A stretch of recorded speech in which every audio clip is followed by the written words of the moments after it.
साथ में हूँ जवेरिया। दिन भर की अहम खबरों पर डिस्कशन के लिए मेरे साथ मौजूद हैं सीनियर सहाफ़ी सरदार इमरान खान जतोई। अस्सलाम वालेकुम। जी वालेकुम सलाम।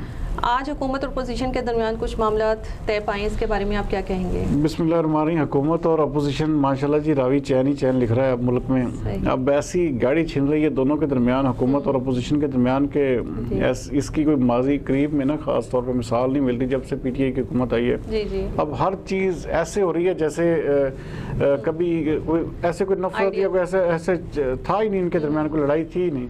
तो अल्लाह करे हम भी ये चाहते हैं कि 9 ऑर्डिनेंस क्या, ये तो 100 के 100 ऑर्डिनेंस ये पास करें। और जो इनका मेन मकसद है असम्बलियों में जाने का, बेसिकली जवेरिया ये लेजिस्लेशन जो है ना ये यही काम है।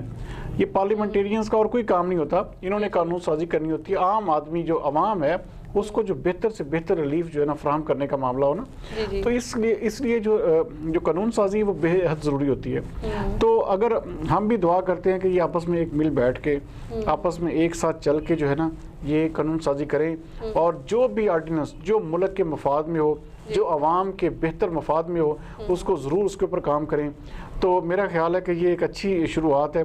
देखते हैं पीटीआई इस पर कब तक कायम रहती है। सिर्फ ये जो है अमल तक भी रहे साथ या? हाँ जी बिल्कुल। अब देखें असल चीज़ ये होती है कि जब ना अब ये पीटीआई जो है ना नून लीग पार्ट 2 बनती जा रही है। जैसे कहते हैं जब काम पड़ता है तो पैर पकड़ते हैं, जब काम निकल जाता है तो ये सर पे मारते हैं। तो अब देखते हैं आने वाले दिनों में जो पीटीआई की हुकूमत है इस हवाले से मजीद क्या किरदार अदा करती है। सही। हरीम शाह के साथ तस्वीर पर गवर्नर पंजाब की वजाहत आई है, इसके बारे में?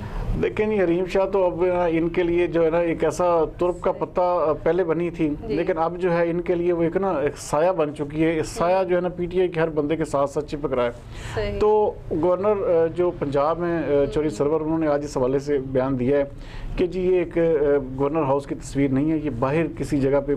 अब उनका ये बात भी सही है, उन्होंने कहा कि 200-400 बंदा जो है मेरे साथ तस्वीर बनवाता है, सेल्फियाँ लेता है, तो मैं अब मुझे पता भी नहीं होता किसका कौन सेल्फी ले रहा है। तो इस हवाले से जो है ना इस तरह क्रिटिसाइज करना कि गवर्नर पंजाब के साथ भी हरीम शाह के कोई ऐसे ताल्लुकात हैं या कोई ऐसी बात है, ये कहना भी गलत बात है। अब देखें आप एक तस्वीर की बुनियाद पे किसी भी एक ना जिसे कहते हैं कि रीजनेबल पोस्ट पे बैठे बंदे को आप क्रिटिसाइज ना करें जब तक आपके पास सॉलिड प्रूफ ना हो, जब तक आपके पास कोई ऐसे एविडेंसेस ना हो जिसमें कोई उनका ताल्लुक साबित हो। अब सेल्फी लेना या तस्वीर बनवाना हर अहम बंदे के साथ लोग, हाँ ये रूटीन की बात है। तो ऐसे क्रिटिसाइज करना भी नहीं चाहिए और ख़ास तौर पे सोशल मीडिया पे इस हवाले से कोई आग लगानी नहीं चाहिए। सही। लेकिन हरीम शाह और पीटीआई का कुछ गहरा ताल्लुक नहीं हो रहा? जी हरीम शाह और पीटीआई लाजम मलजूम है जी। इंशाल्लाह ताला आप देखेंगे कि इस हुकूमत के जाने में सबसे जो अहम किरदार जिस शख्सियत का होगा वो हरीम शाह ही होंगी। अब वो कनाडा में सैरें कर रही हैं। उम्मीद है कि आने वाले दिनों में बहुत जिसे कहते हैं तबाहकुन किस्म की वीडियोज़ जो है ना 1 बाय 1 शायद सामने आएँ। तो अभी ये प्री मैच्योर बातें, तो आने वाले दिनों में हरीम शाह जो है ना बड़ा अहम किरदार अदा करेंगे। सही। अमेरिका ने आज तमाम अपनी शराइ जो है वो साइड पे कर दी है और ईरान के साथ जो है वो मामला तय करने के लिए बस जी देखें ना अमेरिका असल में ना अमेरिका की मिसाल भी उस थानेदार की ना हमारे जो जिसे कहते हैं ना कि इस पुलिस वैन वाला उसका किरदार है कि पुलिस के सामने अगर भीगी बिल्ली बन जाए तो पुलिस चढ़ जाती है, अगर उसके सामने आप शेर होकर जरा बात करें तो पुलिस वाले जरा पीछे। तो अब पुलिस मैन साहब जो हैं वो अमेरिका बहादुर को अब इस हवाले से थोड़ी सी अकल ठिकाने आई है कि अमेरिका ईरान जो है किसी सूरत भी नहीं रुकेगा। ईरान ने ये कभी भी नहीं करना कि भाई किसी भी तरह से सब्र बर्दाश्त कर जाएगा। तो कोई ज्यादती जो है वो ईरान बर्दाश्त करने के मूड में नहीं है। वो ईरान ने वाज़ेह तौर पे कह दिया कि हम हर जगह पे हमला करेंगे, हर जगह को निशाना बनाएंगे। इवन देन उन्होंने कहा कि जहाँ जहाँ अगर देखें दुबई में अमेरिकी अड्डे मौजूद हैं, इसराइल पे हमला करेंगे। तो उन्होंने बिल्कुल कैटेगोरिकली सब चीज़ों को वाज़ेह कर दिया है।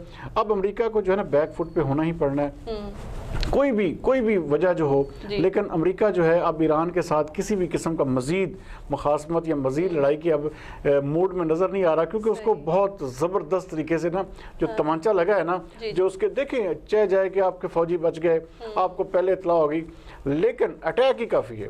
एक लफ्ज़ जो है ना कि ईरान ने रिटेलिएशन में अटैक कर दिया, तो ये बहुत बड़ी बात है। तो अब अमेरिका को जो है ना होश के नाखुन लेने चाहिए, इस खित्ते को जो है ना आग में खून में झोंकने से बचाने के लिए मुज़ाकरात बहुत ज़रूरी हैं। तो ईरान आपके ख्याल में इसमें करना चाहिए मामलात को सही या असल में ईरान को देखें, बात यह है कि ईरान को मुज़ाकरात तो करनी चाहिए हर सूरत पे, हर कीमत पे, क्योंकि ईरान जो है वो देखिए वो भी एक छोटा मुल्क है ना। अब उसके ऊपर माशी पाबंदियां लगाई जा रही हैं। अब वो अमेरिका कह रहा है कि हम मजीद पाबंदियों को सख्त करेंगे, तो इन माशी पाबंदियों से जो है ना उसको ईरान को थोड़ा सा रिलीफ देना चाहिए। देखिए एक तेल से मालामाल मुल्क है, आप उस मुल्क को जो है इस तरह आप बिल्कुल साइडलाइन कर दें, उसके ऊपर माशी पाबंदियां लगा लें, तो ये बहुत बड़ी गलत बात है। सही। आर्मी एक्ट में तरमीमी तावीज़ों की वजह से हुई है। आर्मी एक्ट में जनाब जी शेख रशीद साहब जो है ना माशाल्लाह, वो कहते हैं मैं सियासत की अबाबील हूँ। अबाबील तो हैं वो, अब पता नहीं किस किस की और किस किस के अबाबील हैं वो, ये तो आने वाला वक्त ही बताएगा। लेकिन बात उन्होंने ठीक की है कि ये नून लीग और जो पीपल्स पार्टी के हवाले से उन्होंने कहा कि इनको जरा तवीज़ जो है ना बड़े तगड़े किस्म के दिए गए हैं। ये तवीज़ों के बगैर मुमकिन नहीं था कि ये लोग मान जाते, और ये तवीज़ भी ऐसे हैं जो नज़र नहीं आते। इनका असर जो है ना सिर्फ नज़र आता है, और तवीज़ नज़र नहीं आते कि किसने किए, कैसे किए और किस तरह से हुए।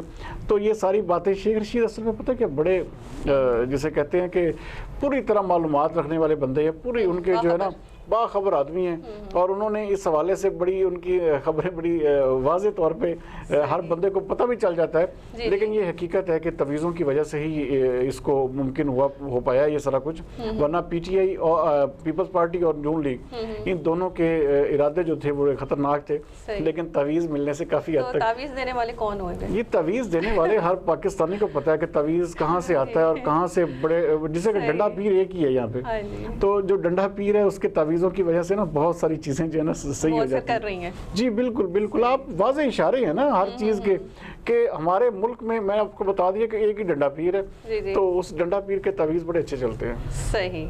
वज़ीर-ए-आज़म इमरान खान का बयान आया कि हमारी सबसे बड़ी कोशिश ईरान और सऊदी अरब में दोस्ती कराना है, इसके बारे में इसी चक्कर में इमरान खान साहब बड़े हुए हैं कि भाई उसकी सुलह कराएंगे, उसकी सुलह कराएंगे। अपने मुल्क के हालात जो है वो जो हमारी जो आवाम पिस रही है उससे बेखबर है, लेकिन बात उनकी बेहद मैं कहता हूँ काबिल इस्ताइश। इस हवाले से इंटरनेशनल सिनेरियो के हवाले से देखा जाए तो ईरान और सऊदी अरब बेसिक ये मुसलमान ऐसे ममालिक है जिनका क्लैश की वजह से पूरी मुस्लिम उम्मा जो है ना आपस में तकसीम हो जाती है। तो इन चीज़ों से बचने के लिए हमें देखना भी होगा कि ऐसे मैयज़ लें।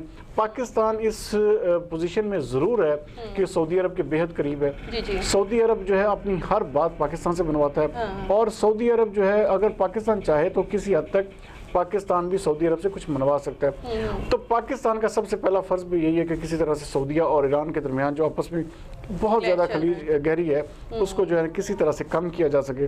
तो बात उनकी बिल्कुल ठीक है। और तो जो क्या होगा क्लैश खत्म होने से? इससे क्लैश खत्म होने से जरिया ये होगा कि ये जिस तरह देखें ना बाहर की जो साजिशें होती है ना, अमेरिका जो है ना, अमेरिका किसी तरह से चाहता है कि सऊदीया और ईरान का मामला और ज़्यादा तूल पकड़े, इनकी आपस में लड़ाई रहे, और हम जो क्योंकि असल है तेल की दौलत से मालामाल मुल्क है।